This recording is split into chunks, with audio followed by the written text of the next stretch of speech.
charges of sex, lies, and audio. President Clinton had an affair with a former White House intern and then urged her to lie about it. Monica Lewinsky, she was patient zero 20 years before the Me Too movement. It's about sex and it's about the president. I did not have sexual relations with that woman.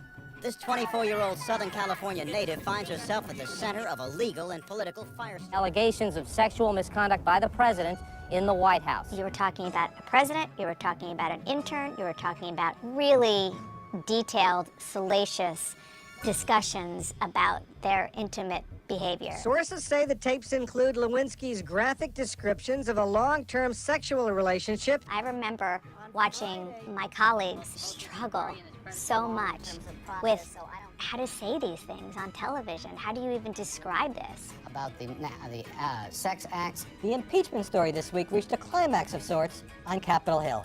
Certainly not something I studied in journalism school. The focus was on the president. His defenders were on his critics. And Monica Lewinsky was just caught up in it. How would you feel if your son brought home Monica Lewinsky and said, Mom, I'm going to marry her? Nobody took a step back. Nobody. And said, wait a minute, what about this young girl? She is as much a part to this adultery as Bill Clinton has been. The power dynamic between the leader of the free world and an intern, you could argue that it's an abuse of power. I accept tonight the responsibility that you have given me. And through the prism of Time's Up, Me Too, there's no way she would have been treated like she was treated. She may even cry when she relates the most intimate details because she is said to do that every time. She would be treated with so much more respect. Why is it funny? I mean, it's tragic. No one gets hurt. Monica Lewinsky was described the way women have been described for generations and for centuries when it comes to powerful men. She was described based on her looks, based on her actions, as a floozy, as a slut, as somebody who was not thin. But he wasn't called a slut. He wasn't called a floozy.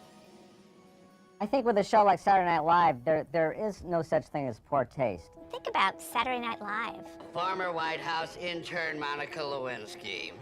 And places that were run by men at the time. But is there any, Kevin, consideration that, let's say, Monica and her family are going through all this trouble, they're watching, and you're doing a joke about her weight? I'm finished talking. There's just a different culture. The pendulum has swung, rightly so, the other way. I definitely think there's a sense of regret, a big sense of regret, about how Monica Lewinsky was treated, because if it happened now, it would be approached completely different.